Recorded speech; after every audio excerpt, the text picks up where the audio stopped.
আসসালামু আলাইকুম আমার প্রিয় আপু ভাইয়ারা, দেখেন আমি কি কিনে নিয়ে আসছি। এখানে আমি আমার নিজের ইনকামের টাকা দিয়ে পছন্দের 2টা হাঁড়ি কিনে নিয়ে আসছি। তো আসলে মেয়েরাও চাইলে কিন্তু অনেক কিছু করতে পারে। আসলে ঘরে বসে যে কাজকর্মগুলো আমরা করে থাকি, সেই কাজকর্মগুলো দিয়েও চাইলে ভিডিও বানিয়ে নিজেরা কিন্তু ইনকাম করতে পারি, যেটা কিনা আমি করেছি। আর একদম নিজের ইনকামের টাকা দিয়ে আমি এখানে 2টা হাঁড়ি কিনে নিয়ে আসছি। তো এইখানে 2টা হাঁড়ি নিয়ে আসছি একদম আমার পছন্দ অনুযায়ী।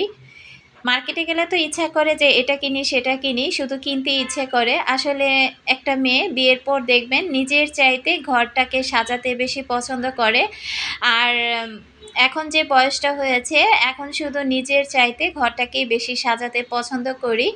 নিজের জন্য কিন্তু তেমন কোনো কেনাকাটাই করি নাই, শুধু কি দিয়ে ঘর সাজাবো সেগুলোই খুঁজে বেড়াই। আসলে আমাদের মেয়েদের কাজ কি বলেন? সারা সকালবেলা উঠে ঘরদুয়ার ঝাড়ু দেওয়া, ঘরদুয়ার ফিটফাট রাখা, সেই সাথে বাচ্চা-কাচ্চা সামলানো, আর পরিবারের সবার জন্য মজার, মজার রান্নাবান্না করা। আর মজার, মজার রান্না করতে যদি নতুন হাঁড়ি থাকে তাহলে তো কোনো কথাই নাই। এই 2টা হাঁড়ি ছিল 24 সিএম এ। কেমন হয়েছে হাঁড়ি 2টা অবশ্যই বলবেন।